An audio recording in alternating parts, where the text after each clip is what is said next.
It is time to connect to Congress, a segment where we talk directly with Washington lawmakers who represent us here in the central San Joaquin Valley. And this morning, we are talking with Democratic Representative for California's 21st Congressional District, Jim Costa, live from Washington, D.C. Good morning, Congressman Costa. Thank you so much for being with us. Good morning, Liz. It's always great to be on a great day, and I hope this finds you well. I woke up, so I can't complain, or maybe I woke up to complain.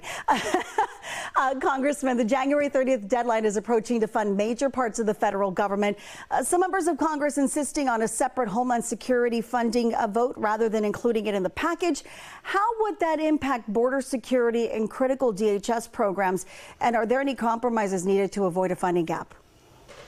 Well, I think there is, in the terms of avoiding a government shutdown, good news, because I think we have come together on a bipartisan agreement to fund government for the remainder of the fiscal year till October 1. You are correct to point out that there are still some differences of opinion on how to fund ICE. I think there are a lot of concerns when we've seen their actions in places like Minnesota and Los Angeles as to corrective steps that should be a part of uniformed policing that our cities and that our counties follow as a part of their method of operations, and they have for decades. So, but I think there's a way through this to fund other critical elements of the government and to make ICE accountable, and they need to be held accountable, and there needs to be an investigation on the tragic death of this woman who's trying to get through traffic after she had dropped her son off. So there are a lot of things that we're trying to get done here to avoid a government shutdown, and I'm hopeful that in the next couple of days we will be able to achieve some bipartisan agreement on all of the above. Again, DHS Secretary Kristi Noem saying that the agent was simply carrying out this in self-defense.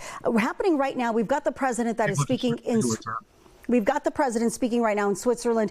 The issue of Greenland, top of mind for a lot of foreign leaders right now. There's growing division within the Republican Party when it comes to tariffs tied to demands involving Greenland. Some lawmakers publicly opposing these trade measures against our European allies. You're on the House Foreign Affairs Committee. How do you view these splits, and what role should Congress play in reasserting oversight of trade policy so it doesn't fracture key alliances like NATO, for example?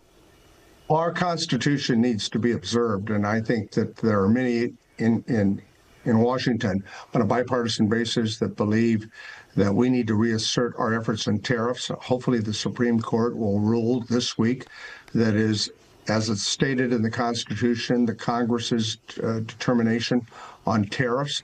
These tariffs, as I've said many times, I think are harmful. They're attacks on American consumers, businesses, farmers, agriculture, and how they're being used with regards to Greenland. And by the way, the president is speaking at Davos as we're doing this interview right now, and he keeps referring to Greenland as Iceland. I don't know if they put the map out in front of him. This is ridiculous, and this is an attack upon our own partnership with our own allies in NATO, which has created the longest peace agreement post-World War II. And we've had a good relationship with the Danish government post-World War II, and all of the requirements and asks that we have, the Danish have responded to in Greenland. And why the president seems to be so, personally involved in trying to take on an ally, our allies, makes no sense on the merits or on the politics, and it seems like it's a personal vanity project for him. In fact, we just took him live. We took a live picture as you were speaking. He's also, again, speaking still there at the podium there at the World Economic Forum. We're going to shift gears from trade to defense. After recent debates over war powers and the Senate vote to limit presidential authority for military actions such as the Venezuela strikes, a lot of lawmakers are pushing for votes to reassert Congress's constitutional role. What steps do you think Congress needs to take to ensure it has a meaningful say when it comes to major uses of military force?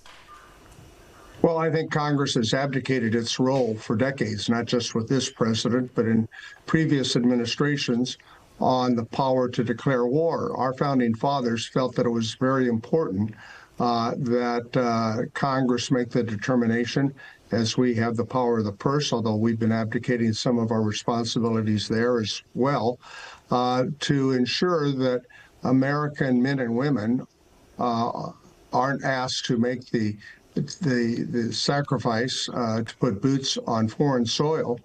And that's what the War Powers Act is all about. And it has been, even since the reforms after Vietnam, we've given wide discretion to every administration on the use of force. And I think Congress needs to reassert its responsibilities, and hopefully we'll see what happens here. But this is a very important issue. Venezuela is very important. Maduro was a bad guy, and it's good that he's getting his dues in a federal court in New York. But now, what do we do with our responsibilities in the Southern Hemisphere and with Venezuela and its neighbors? I mean, that's the big question.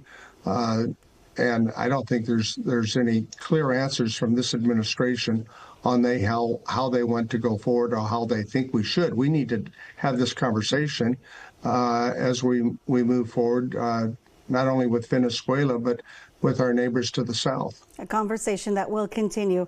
Congressman Jim Costa, thank you so much for joining us this morning as we connect to Congress. Great day. We'll be right back.